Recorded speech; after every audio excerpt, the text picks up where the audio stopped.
కృష్ణన్న గారిని తీసి ప్రధానమంత్రి కింద పెట్టి కుటుంబం గురించి విషయాలు అడిగిన ప్రధానమంత్రి. అంటే 24 గంటలు ఆయన పోయి నాకు ఇది కావాలి నాకు అది కావాలి అని ఎక్కడ అడగట్లేడు ప్రధానమంత్రిని.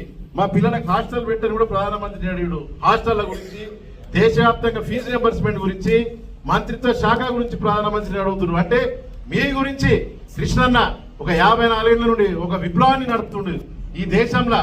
ఆయన గల్లీ నుండి మొదలుపెట్టి ఢిల్లీ వరకు తీసుకొచ్చిన ఈ విప్లవం వల్ల ఈ దేశంలో లక్షల మంది జీవితాలు బాగుపడ్డాయి. ఈ దేశంలో లక్షలాది మంది జీవితాలు బాగుపడ్డాయి.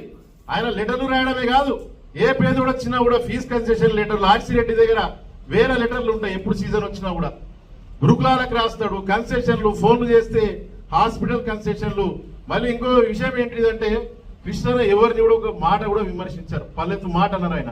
ఎవరిని కూడా ఒక మాట విమర్శించాడు, ఏ పార్టీని విమర్శించాడు. కేవలం ఒక కన్స్ట్రక్టివ్ ఉద్యమం చేస్తున్నాడు ఆయన. ఒక కన్స్ట్రక్టివ్ కులాల మధ్య